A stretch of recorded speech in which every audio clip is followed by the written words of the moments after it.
Hello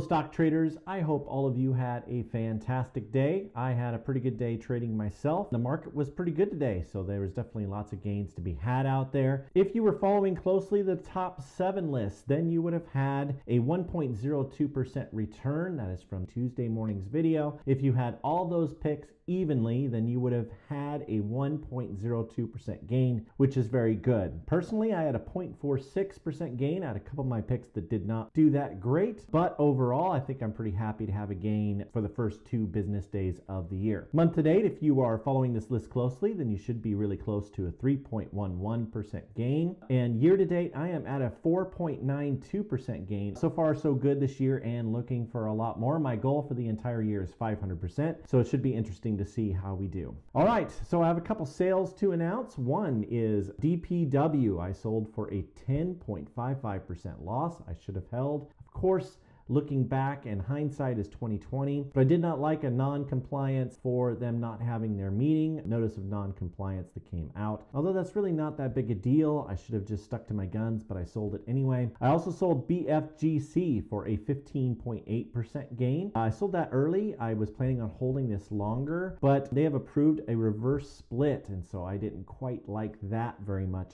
either. I've never done well with reverse splits. I know sometimes they can go crazy, but I've just never done well with that, and I had a nice gain out of it at 15%, so I felt like, that's good enough. Let's take that. And with having that other loss, I thought it would help even it out. Okay, so I'm going to let you in on a little secret. This is something that professional investors don't want you to know. Here's my big secret. Are you ready? You can make money when stocks go down. Yes, it's actually true. That is not a fairy tale. There are different ways to make money doing that, and so that's something I wanted to talk about today. You can, of course, short stocks. Now, I don't like shorting stocks, and the reason why I don't is because if the stock turns against you bad and you hold and you don't get rid of it or cover, you could end up owing money. So I only like to do investments where if I invest, I lose everything that I invest. I can handle that. I have risk factors that I take into account. I only use a certain portion of my portfolio to keep that from happening, or if it does happen, to where it doesn't kill me. But with a short, you can actually owe more money than what you invested, and that's just never a good situation. So for that reason, I really don't like shorting stocks. Also the fees and everything going with it. For me, it works better to go put options. Now, I do a lot of options trading, and I'm doing more and more options trading lately. I do like call options, especially following some of the insiders, but you have to have the right type of transaction, so it takes knowing how to do that. And I have lots of option strategies, but one thing I've been doing more of lately is I've had more put option strategies. Like, for example, if I see a company and I see multiple officers selling shares, and it's a biotech, let's say, for example. So if I see owners of a biotech stock, whether it be 10% owners or CFOs or CEOs selling stock right before a conference or a decision, I tell you, it is easy money to do a put option in that type of situation and just watch it roll in. Wait for the announcement to come out, because those insiders are selling shares because they know of bad news, especially if you see multiple insiders selling at the same time. So it's really important that you not only think about stocks going up and how can I make money, and if you're in options, to not just do call options. And the reason being is, what if we have a market crash and let's say everything went to zero? You would lose 100% of what you had. But if you have some of your stocks in call options and you have some put options too, and we have a market crash, that will help to even out the blow. I like 60-40, 60% call options and 40% put options. And everything that I pick has a catalyst behind it and a reason and a strategy of whether I think the price is going to go up that is proven, or the price is going to go down. So if you are looking for some of those strategies and you're looking to learn, you might consider joining our Patreon group. We have different levels within that. In the basic group, we talk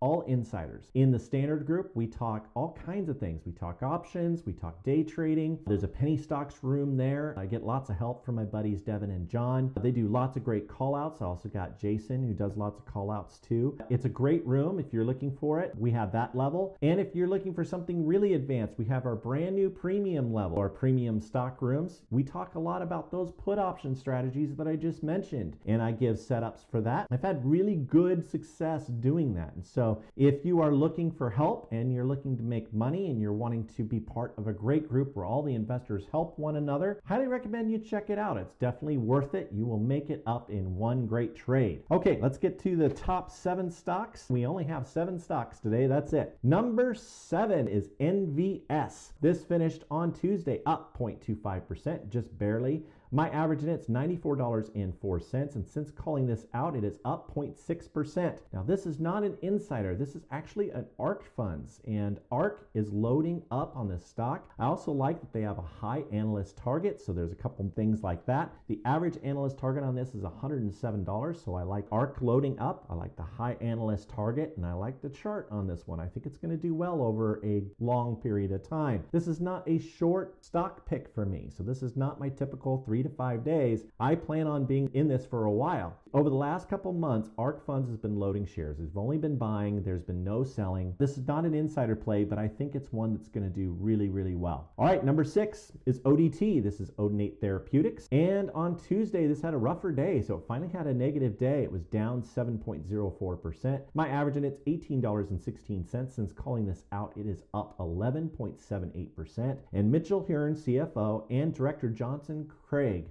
loaded big, and so it was very bullish. Both were open market transactions. Analysts have an average target price of $35 a share on this, and so I really like this one to do well. I think Odinate will do great. Number 5 is MIRM. This is MERM Pharmaceuticals. And on Tuesday, this finished up 5.18%. So finally, this investment is turning around for us. Since I've called it out, it is now positive. So it is up 3.19%. My average in it's $18.50. And the CEO and CFO loaded shares. I love to see CFO purchasing. That's my favorite. And also, MIRM is to present at JP Morgan Healthcare Conference. And I love insider activity before healthcare conference. And so this finally kind of explains the weird insider activity, I think, on this, that there's a healthcare conference, and I'm hoping and looking for good news. Now, I rarely hold through news events, so I may or may not hold through this news event. I haven't decided yet. But analysts have an average target price of $49.29.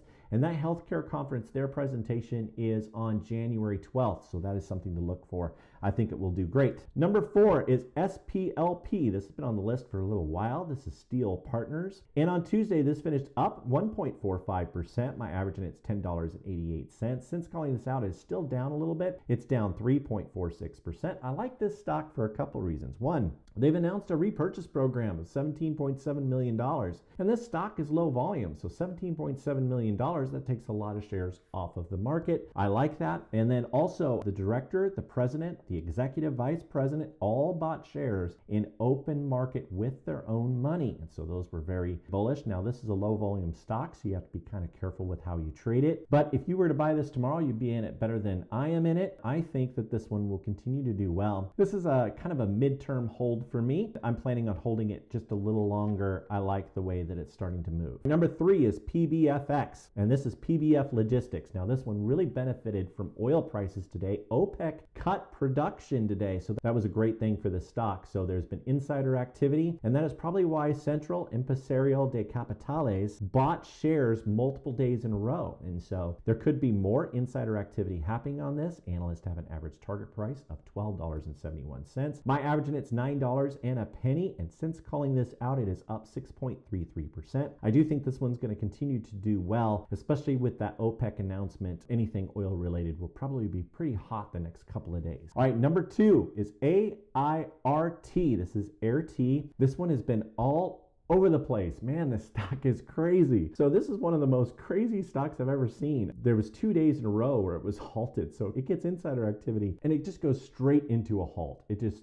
flies through the air and goes way up. And so I kind of like that because I don't think insiders are done. And also this stock is doing really pretty well for us. So if you got in this when I called it out, you're doing great in it. Today it did finish down 1.6%, but my average in it's $22.10. Since calling this out, it is up 11.44%. So doing very, very well. And a CEO and a director keep loading, and they loaded 3 days in a row. We finally got a breather on that today. So they did not load today. There was nothing reported today, but tomorrow it could fly fly again. And I think that the way that this thing goes into halt, that it could suddenly hit 50 bucks, and you got to be kind of careful on this one and try to catch that height. But I'm liking the way that it's going, and I definitely like to see that insider activity. It's very bullish. Number one is BYND, and this stock has really been doing great since we called down on the list a few days ago. On Tuesday, it finished up another 5.86%, so we've had quite a few days of it doing well. My average in it's $5.50, and since calling this out in our Discord group, it is up 15.28%, doing really, really well. And the CFO and CEO bought shares in open market. They were big transactions, and I love it when CFOs buy. CFOs know the company's finances better than anybody, and they don't spend their own money typically if they're a good CFO. If there's something bad on the horizon that'll affect stock price, CFOs should be people who are good with their money, and I found that those type of purchases are the most bullish to pay attention to,